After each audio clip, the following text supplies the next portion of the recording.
Alright guys, we're going to be doing our installation here in Zalman's MS800 case. And to start off, we're going to go over our hardware here. So we have a Z77 motherboard, of course, with an Intel i7 3770K. We have our memory, a 1000-watt power supply. We have a Blu-ray drive, a 2.5-inch solid-state drive, a normal 3.5-inch hard drive, and a Radeon HD 6950. So let's just go ahead and get started.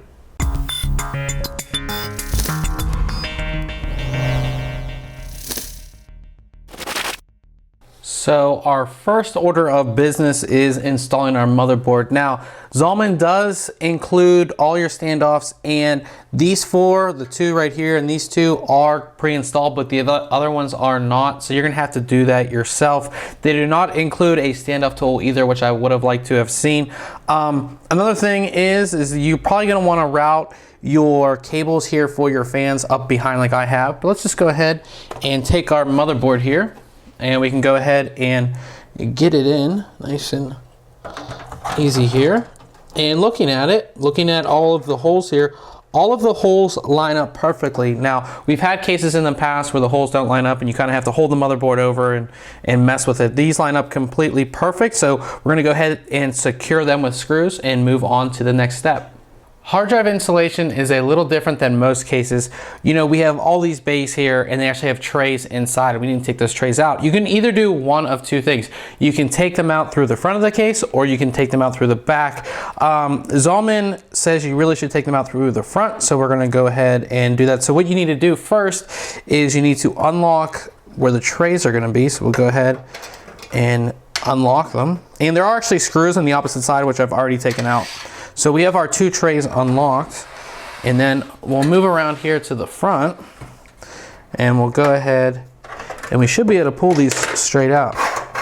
So our trays come out. Now these trays support 3.5-inch and 2.5-inch hard drives. We'll show you exactly how they go on in just one second.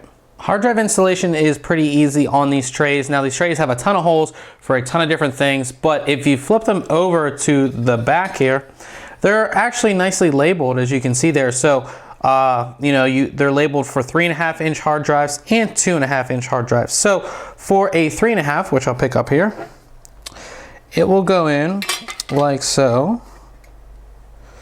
Actually, they have it the opposite way. Be going this way.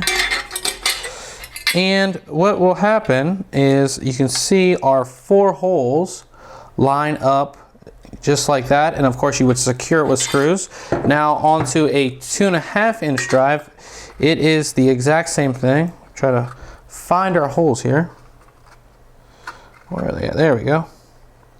Go ahead and you can see everything is lined up perfectly. Again, secure it with screws. Now that we have both drives installed, all you have to do is just slide them in the front like you would do in Optical drive.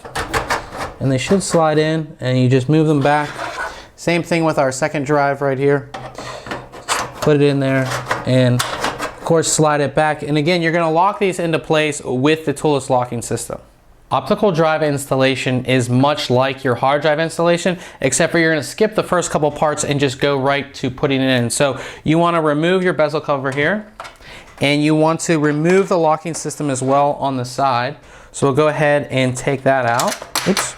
Dropped it, but you want to go ahead and take that out. And what you want to do is just go ahead and slide your drive in.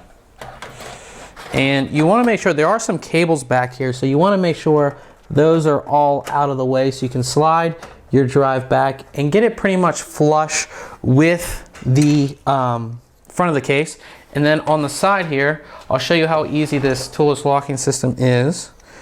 We just make sure we have everything, put it into the two holes right there, and go ahead and turn the lock over and lock it. And of course our drive is not moving whatsoever. Power supply installation is usually one of the easiest things to do in our case. So let's just go ahead and take our power supply here, and we're gonna go ahead and just slide it in there, get it under our motherboard and start moving it back. And as I look here, It lines up perfectly with the holes in the back. So now what we're gonna do is secure the power supply, run all of our cables, and see what this thing looks like. So I've gone ahead and installed everything, and it turned out pretty well. Only a few minor issues.